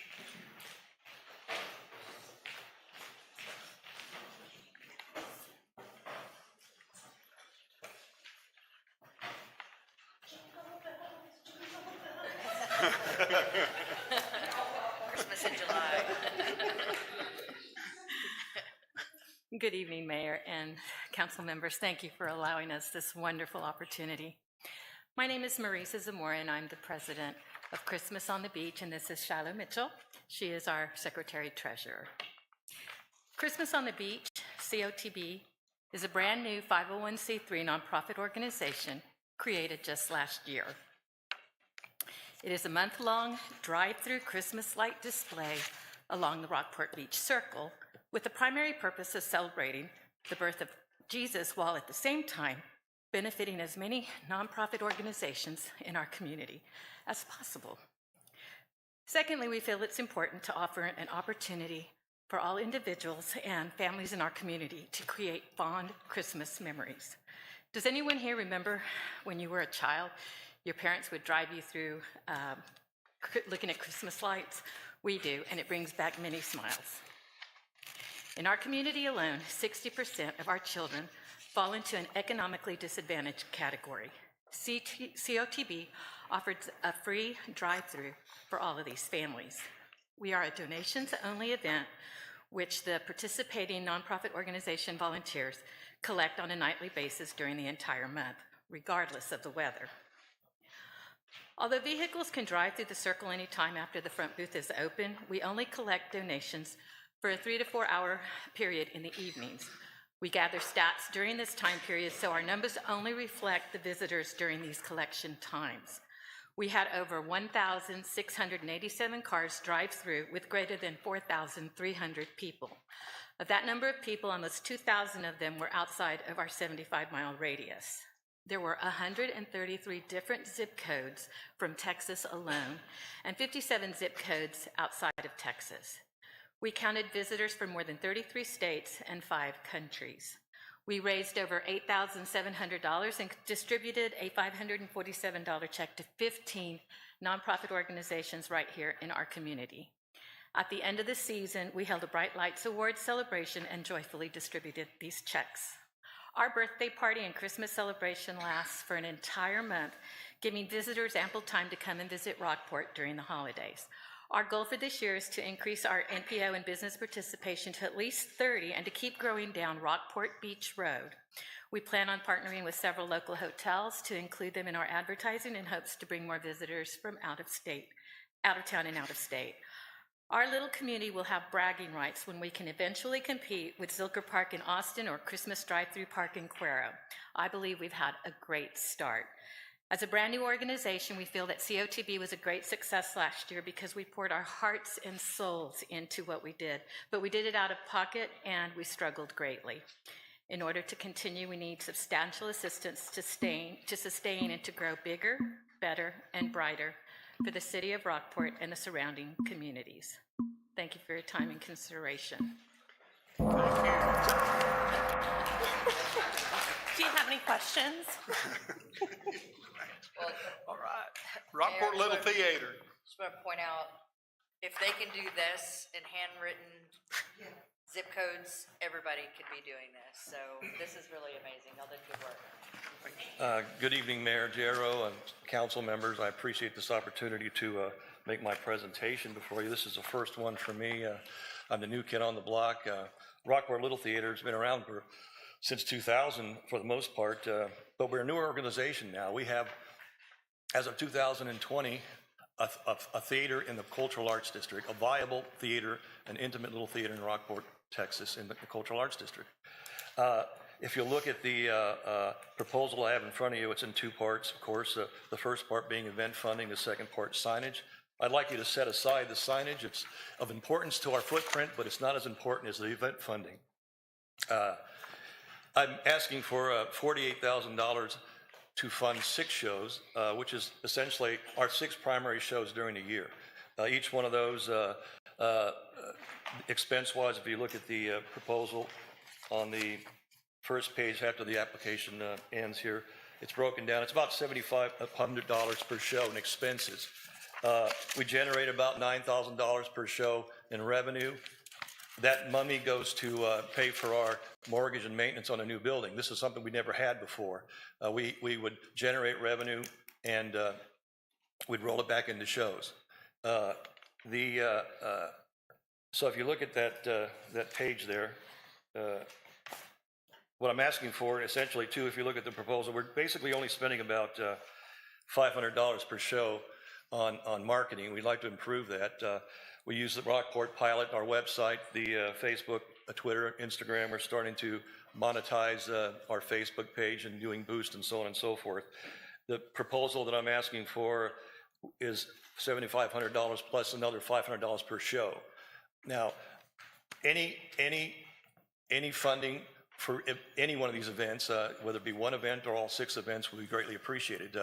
I will say that we're reaching about 4,000 people a year coming into our theater right now. We do about 675 people per show run, which is 9 shows. We do 5 or 6 shows a year, primarily musicals, comedies, and dramas. And more importantly now, we're doing our kids' workshops in the summer, our summer workshops. So we're looking at that as being one of our primary shows. We had a very successful one this year. We had last year 12 students. We're up to 20 students. They're all enthusiastic about next year. We generated quite a lot of PR in the community for that. One of the things that we're tasked with Rockport Little Theater is education in the community, not only performing arts, but also engaging the community. We are totally 100% volunteer, and from the top down. Everything we do from the actors and directors to the board, to the committee members, promotions and so on and so forth. We're all volunteer here. Let me see. Demographics, I've noticed over the last year or two since COVID, the demographics have changed. Okay, any questions? Sorry about that. Thank you, sir. We You're welcome. appreciate Thank it. you. Wendell Family Fund. Ms. Wendell lives in Houston. Okay. Sent her apologies that they were unable to attend. Okay. Okay. Airplanes and coffee.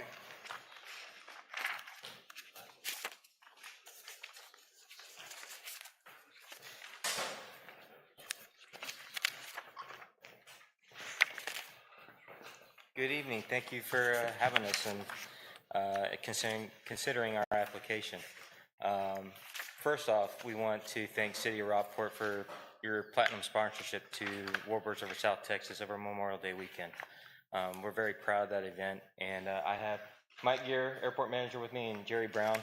Just want a special call out to those folks. Without them, we couldn't have pulled off that event in 8.5 weeks. So we believe sets us up for a 2024 air show. That's what our application's for. It is tentative, meaning that we have not gone through full approval with the Airport Advisory Board and Commissioners Court to have a hard set date approved for an air show in 2024. So that is something we want to call out. But the reason we are asking for Rockport hot funds is we put almost 1,200 heads and beds per our surveys at our event. We had over 3,000 people, 2,500 I think confirmed, but we are getting lessons learned on how we collect sensitive data, because we have fly-in folks in airplanes and we have drive-in folks. We got the drive-in folks, we did not get the fly-in folks. So that's something we're going to have to work out from next time.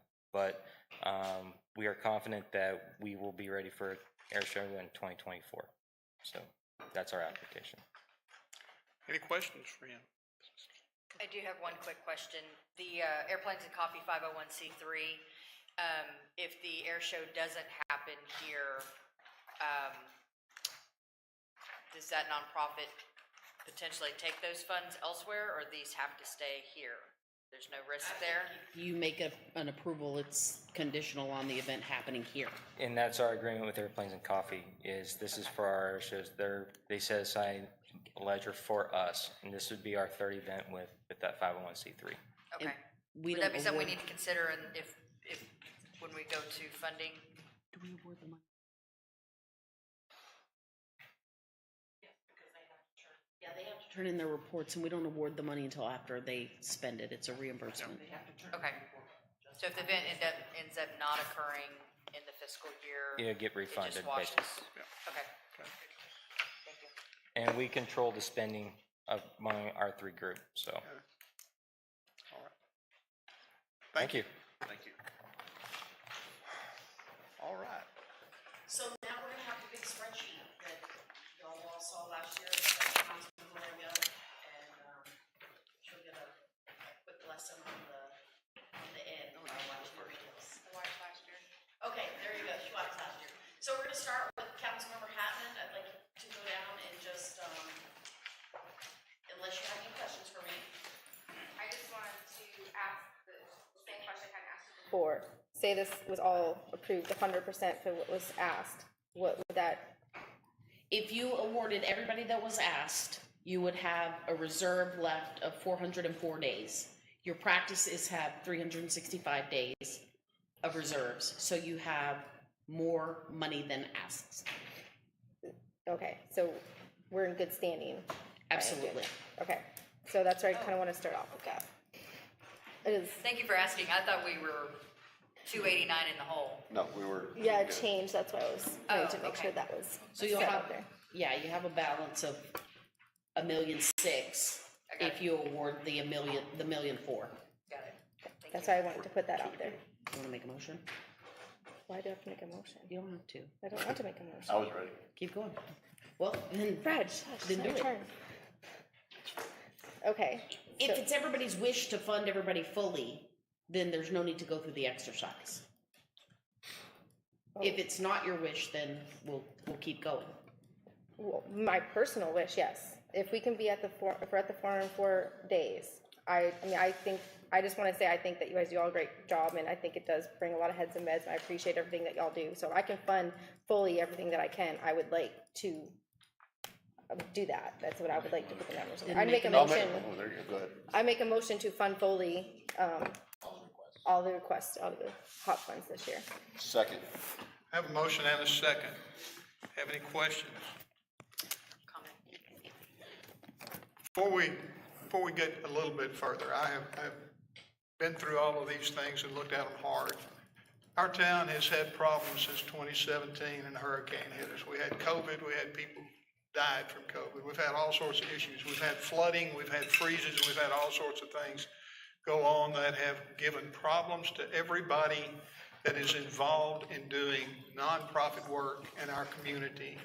And we have more nonprofit work in our community than any other community this size that I have ever seen. And we have never been, that I'm aware of, and I've been around a really long time, in a position where we could do what I'm agreeing with them to do, and that is y'all have put more folks in hotels and brought more people to this town than we have ever had before. And I think with the proviso that we know that this can't happen every year and there will be other lean times, I agree with what they're saying. We should fund everybody fully and see what y'all can do for next year. Mayor, I think well spoken. The packages are excellent. There's still room for improvement in some, but we've seen progress being made in these packets. I would encourage those of you that have asked for direct marketing for billboards and out of town marketing, San Antonio, Houston, Dallas markets, y'all talk to each other, like Bountiful Bowl, working with another group to say, how do we maximize these dollars? I love traveling across the state. I love seeing our billboards, but let's not duplicate efforts. I love special event marketing dollars. That makes sense. It's a special day on the calendar. We have to get out. We have to share that. But general come to Rockport for more static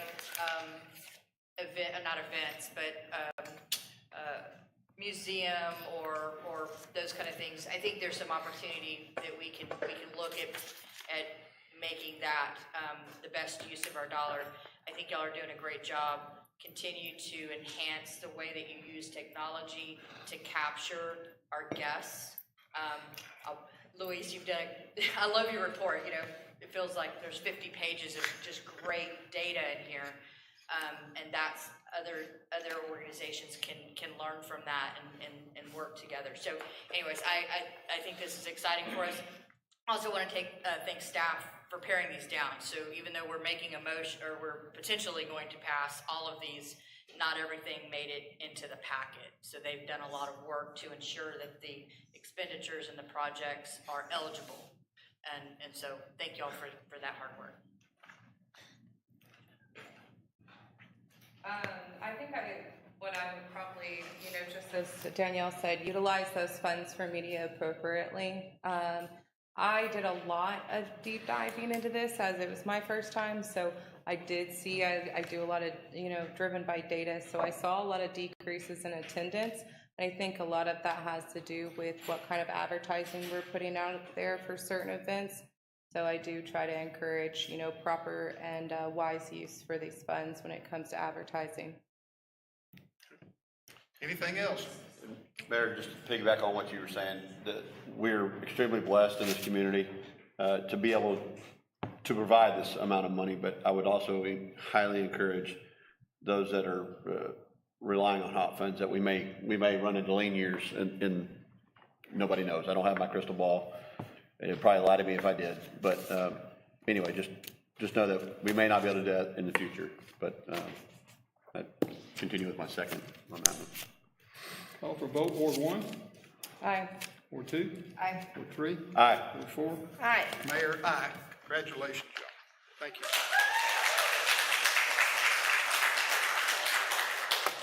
Item 11 on the agenda, deliberate and take action to either draw or reject the community development loan funds. Mayor and council, it is not community development loan. I apologize. It's community disaster loan. I always have development on my brain, so I just, I blew it. It's community disaster loan that in past years, I guess after Harvey, you guys were awarded the ability to have a $5 million basically line of credit or a loan to draw from. And should you run in a deficit in any of those years, the loan would basically be forgiven on those years. Looking and trying to recreate the history, I have your minutes and everything from past years. It appears that we budgeted off of this loan and we included it in our expenditures. However, we got notice from FEMA earlier this year that we've never actually drawn money from the loan. So we've spent it, but we haven't received it. That's the basis of it. We went through quite a bit of paperwork to see if any of this would now fall under loan forgiveness, and we were promptly told no from FEMA that at this point we don't qualify. So we can draw the loan down now, knowing that we're taking it at 3%, and basically replenish our reserves, which I provided you a graph. You can kind of see where our reserves maybe were artificially inflated or something over the years, but this is the actual each one.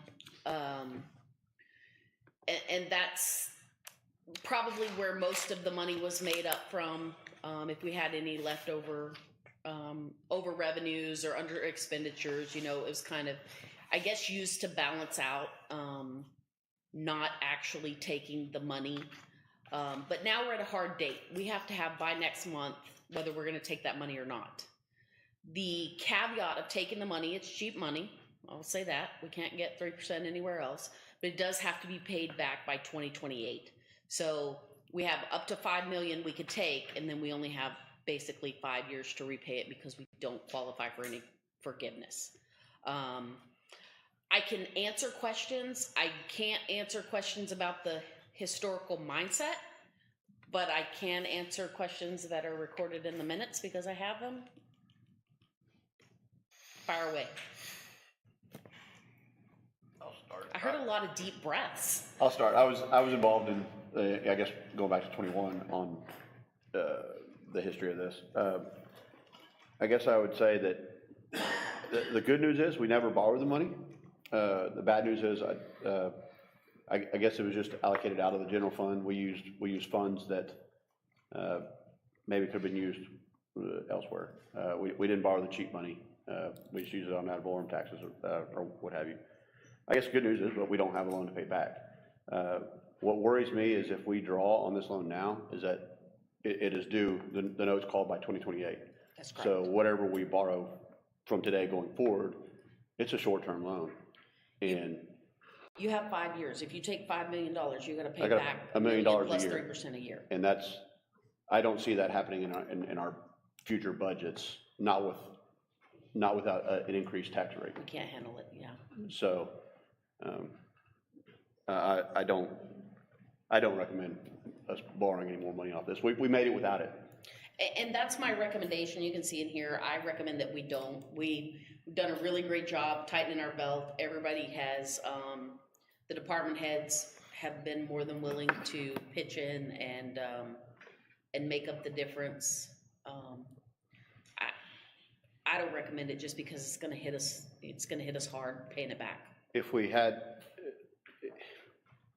is there a project there that's $5 million or less that we have, I guess, shovel ready that we could do and borrow the money at 3%? Is there, and that would qualify for this? Well, a project would not qualify for this because this community disaster loan is to be used for essential services.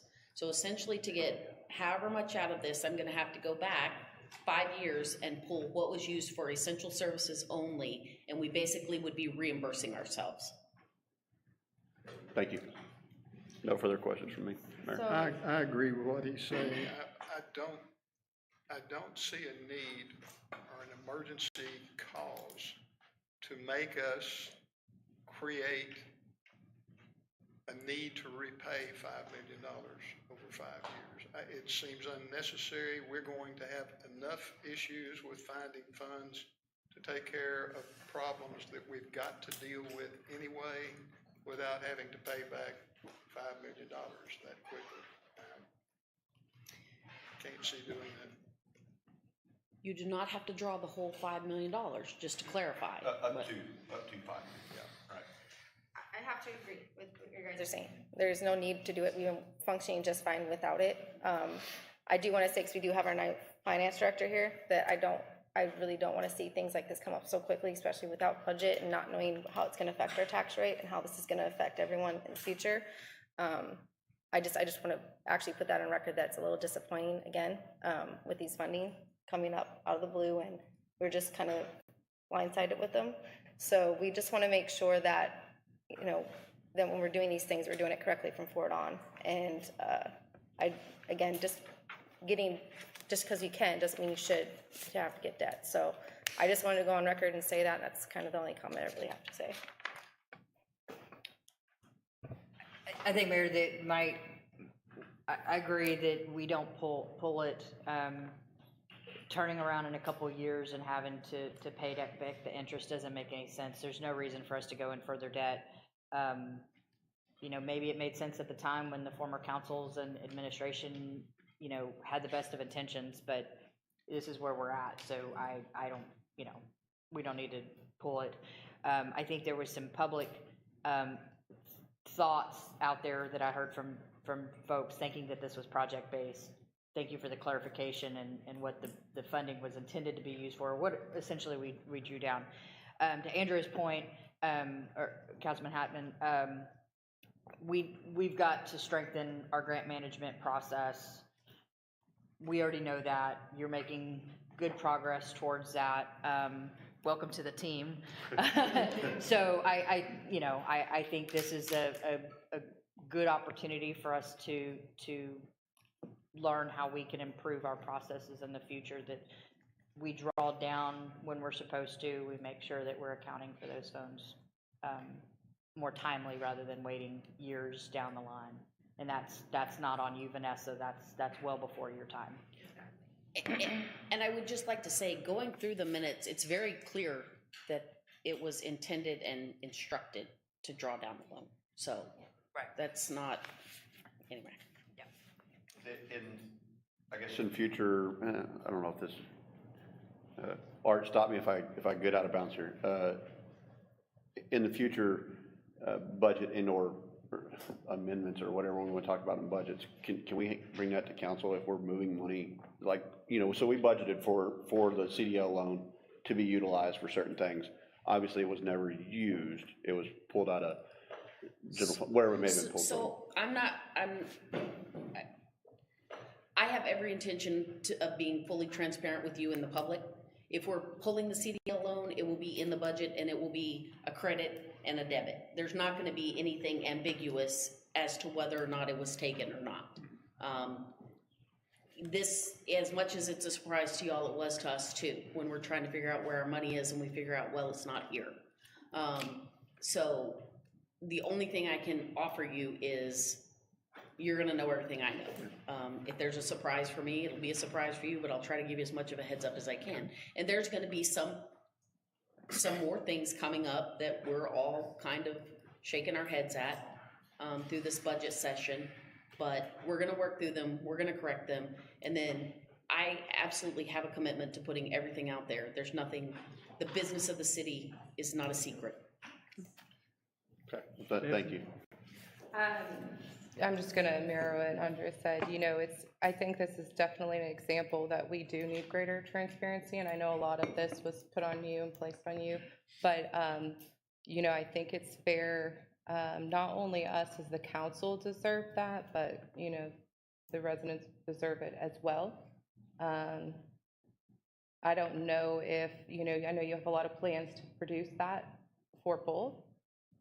But, is this plan supposed to be an overall as needed update, or is there a way we can do like monthly reporting?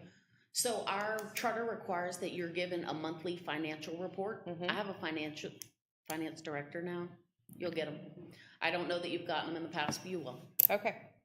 Yeah. Just give him more than 2 days, okay? We did get a few before. Yeah. Yeah, so, I mean, you were doing better on that. And that's on me. There's been turmoil. I'm not a finance person. Kimberly's been keeping the wheels on and keeping me sane. You will get it. You will get a monthly report. I think it's required at the second council meeting of every month. You will get it. It will be on the website. Yeah, just, there's a lot of money that I feel like, you say it was spent but never received, pulled from here. Just like being the new one on the block, like what was this money that was pulled, 4.5? What was it used for? Well, here we go. Thank you. Okay. Let's see.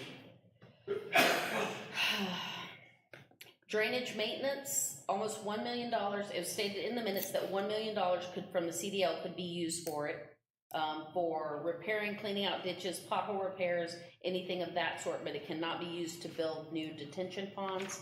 So it was allocated then for, hold on, I gotta find the right one. There's a bunch.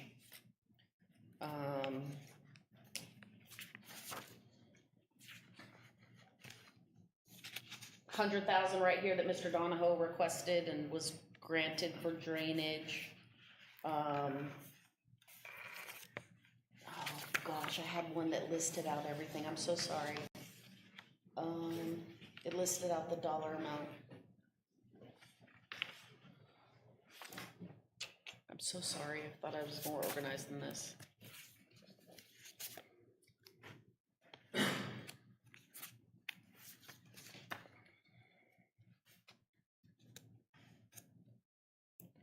What it was intended to be used for. I don't.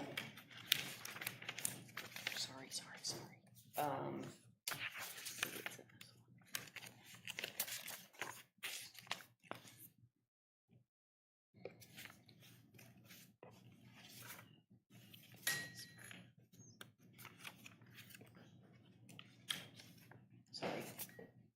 Councilwoman Rangel, if I recall correctly, last year we set aside almost $1 million for, as Vanessa said, it was for maintenance of drainage and streets. It could not be used for capital improvement projects. It could be used for basically contractual services to go clean ditches and fix potholes and stuff like that. That was last year's. And I'm trying to recall, Mayor Pro Tem, do you remember what we did in 2021, 22? I don't, there was something allocated 2 years ago, but I don't remember the amount. But all allocations were under the restrictions of the loan. Yes, ma'am. Okay. So. Because we were told multiple times, you can't use it for that, can't use it for that. You know, Okay. so it was kind of pigeonholed into an area that you could use it in. We can go through here and there's several references for, we're gonna use it for this, we're gonna use it for that. It's not in one set of minutes. That it says this is everything that it's gonna be used on. 1 million for drainage is in this set, and then we have, I think $200,000 to $300,000. Okay, 100,000 building abatement from the CDL, 975,000 for streets drainage contract and or maintenance, HR software 30,000, agenda software no amount but pull it out of the CDL. And that's the only specific amounts allotted to anything. I have reference where you have it as revenue, 1,393,000 in August 2nd. It was included as revenue. I remember that. But it wasn't. But it wasn't ever, there was never a receivable for that. So what was the money spent on? Operations. That's the only answer I can give you is operations. It was rolled into the general fund and used for operations. It just kind of comes in, we understand that you kind of got this mess thrown at you, so that we understand, we just No, wanna fix it. we're here to straighten it up. Yeah. That's it. We just gotta fix this and go forward. I need you guys to make a decision. If you wanna draw any or part of the money and reimburse ourselves, we are on our revenues. This year you approved, our general fund with 132 days, fund balance. Our policy says 180 days. Hopefully, we're gonna make that up a little bit, this year, add a little more to it. We're trying to get back to that 180 days. I don't know that we've been at 180 days since Harvey. So it's been a slow game, and we're gonna continue to work on it. You know, I don't think that any tax rate is gonna be raised because of this. We're just gonna tighten down and fix it. That's all we can do, guys. I mean, that's all we do. Mayor, Go ahead. I'd like to make a motion. Go right ahead. I would like to follow staff's recommendations and not withdraw anything from the CDL program. Second. I have motion and second. Any further question or debate? I'll call for a vote. Ward 1? Aye. Ward 2? Aye. Ward 3? Aye. Ward 4? Aye. Mayor, aye. Next item on the agenda, city manager report. Are you tired of reporting yet? This is all I've done this week, so that's my report. Y'all got it.